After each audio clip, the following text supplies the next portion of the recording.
very memorable for you, especially considering you did work here in this ballpark. So these last two games, these last 2 days, how is the just the feelings overall that you know this is it after Sunday?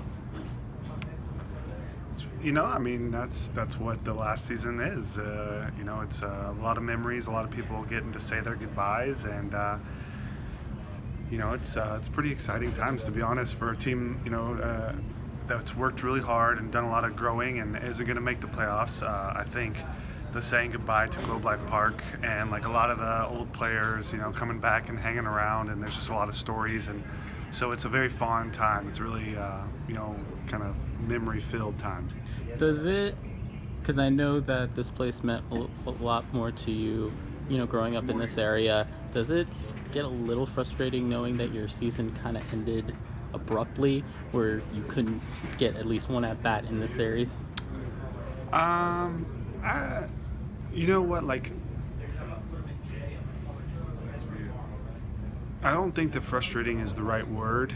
Because like if I were to be frustrated, it would be think that I did something, like not to the best of my ability. Like when I gave everything I have, and maybe a little too much. Like I could have maybe backed off a little bit, but I think that's part of like being a competitor and wanting to, make the playoffs and wanting to be your best self every day. And sometimes you do a little too much. But I've loved every minute of this season, and I think it couldn't be more spectacular. Just to even a lot of these young guys we get to watch play, and I get to try to pass on some knowledge and also learn from them, and everything is just fine. It is cool knowing that the last at bat you had in this ballpark was a walk-off. So Yeah, that was great. That was great. There's been so many great memories, and like I said, it's been just awesome getting to come to my hometown and play ball here in the last year, and everything is good.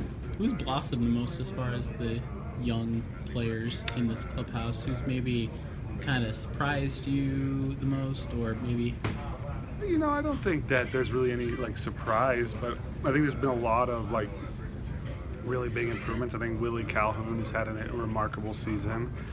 I think that's really exciting. I think a lot of these young pitchers coming up, Emmanuel Clase, Montero, Martin's learning a whole bunch, doing a lot of things. Allard is a big addition. So there's a lot of excitement looking forward to, next season for the Rangers. Putting this season into perspective, because in late June you guys you were tied in the top of the wild card spot. Now you kind of see how the end is. Now, if you evaluate it through a full season, there's a lot of positives to take out of it, but does that thought in your mind kind of change a little bit on the perspective of this year because the reality in late June was there? No, I think we talked about process the whole way, and to me, I don't ever get caught up in the moment of like where we are today, where we are tomorrow. It's about being the best you can every day and improving every day. And if that wasn't enough, this is the lessons, and this was the journey that was meant to be for us. And I'm going to savor that, and I'm going to continue to learn and grow every moment. And that's enough for me.